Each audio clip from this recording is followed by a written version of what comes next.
This is a very special message to the 144,000, the 12 tribes of the house of Jacob, aka the Rainbow Warriors. I know many of you have received an extremely specific message from God, and that message is, all this craziness that's been happening for the past 4 or 5 years is because something changed. Our enemy, our oppressors, the tyrants, saw something coming.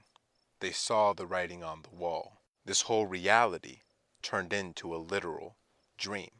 And ever since then, they've been trying to paint every nightmare they possibly can to get in your head so you manifest it in the world. So what I want is for us to do a little experiment.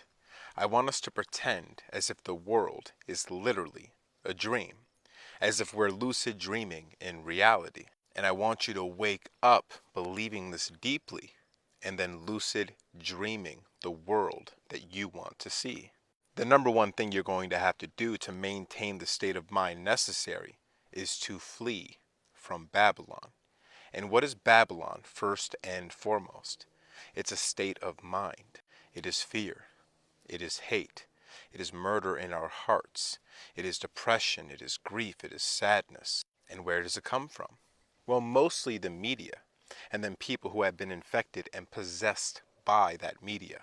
I urge the 144,000, the Rainbow Warriors, to stay off the For You page and stick to a tight following of all those members of the tribe of love and God and Christ. Let's talk about our dreams. Let's talk about free energy.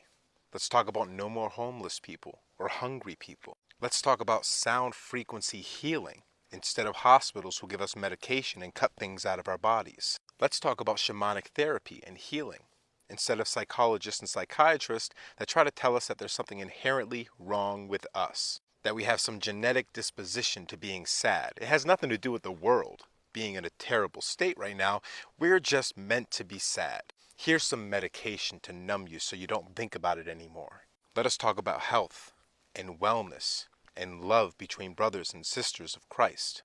Let's talk about the 2 commandments and the gospel of peace. Let's talk about Atlantis and Tartaria and all the amazing things they understood. Let's talk about bringing it back and creating a kingdom of heaven on earth. Forget this UFO nonsense and aliens and identity politics. It's all meant to create a nightmare in this reality which changed. The slate has been wiped clean. The doors have been opened. It is time for us to become co-creators. It's time for us to become sons and daughters of God, higher than the angels even.